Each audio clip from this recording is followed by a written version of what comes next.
Let's go way back in time and find out where this all started, Mr. Project and the whole YouTube thing.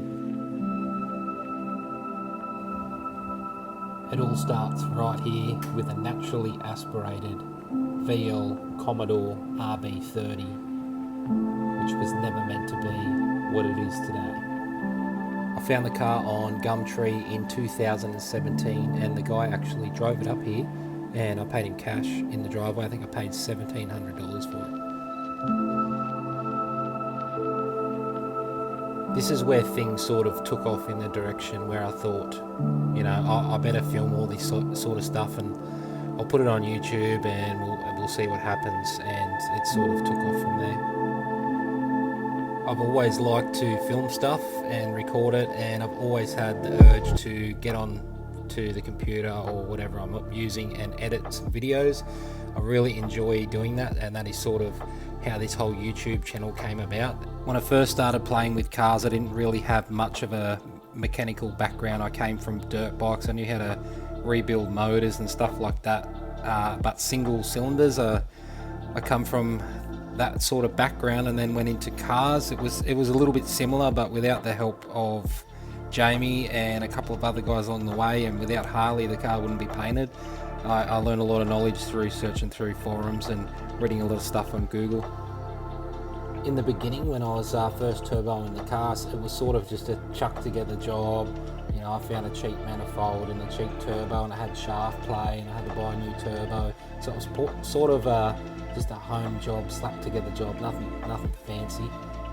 The car went to the tuners and we had lots of issues, and that is the reason why I'm pulling the motor out, because silly me had no idea about detonation or anything like that.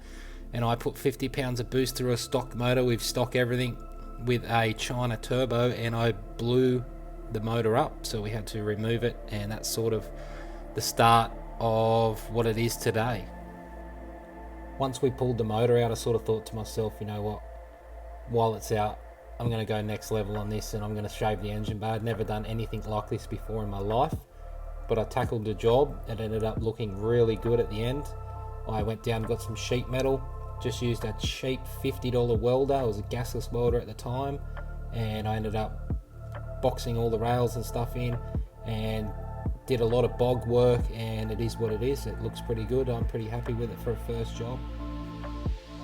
Once all the bog work was complete and it was all ready and sanded up, ready to go, I got my good mate Harley around, and he laid down the paint and absolutely made it look mint. I could not believe my eyes at the job that he'd done and the job that I'd done to transform this engine bay from old 1987 to straight looking sick. After the engine bay was completed, we moved on to rebuilding the motor. I got myself a brand new set of CP forged pistons, and we had to regrind the rings. This is the first time I'd ever done anything like this to a car engine, and it took a little while. It was a lot of information to get into my brain, but now once you've done it once, it's like riding a bike. You will not forget. Then we moved on to reinstalling the motor into the car, and this is the first startup, and it was fantastic.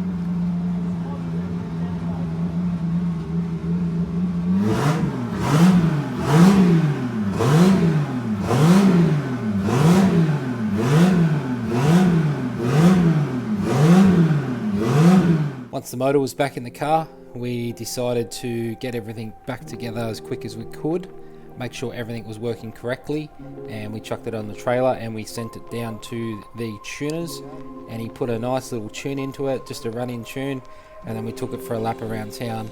But there's always problems, because I put the front main seal in wrong and it was leaking, so we had to come home, fix that, and then we took it out for its first drive.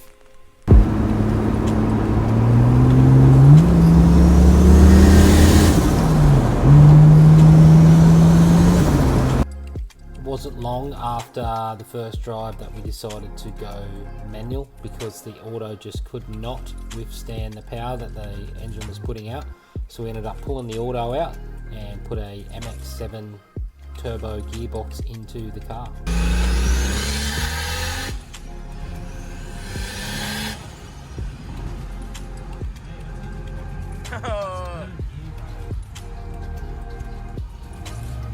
Along the way, of course, I had to upgrade the shoes on the car. We went with some Simmons, some gold 18-inch. They're 8.5 on the front, 9.5 on the rear. They're staggered and they look pretty good. I'm pretty happy with those wheels.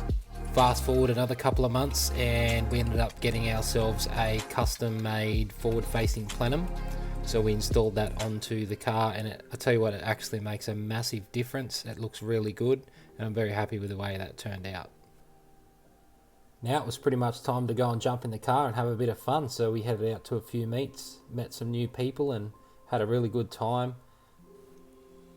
The car was running really, really well. I was very happy with everything. We decided to wind the boost up a little bit and it's still going very strong today.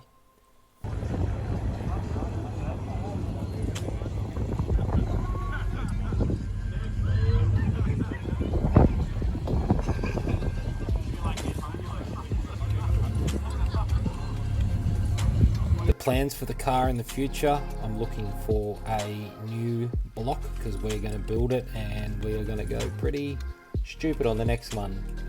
We want to keep the car on the road for now, so I'm going to look for a spare block and I'm going to build that, and then once it's done I'm going to drop that in the car and we're going to aim for stupid horsepower,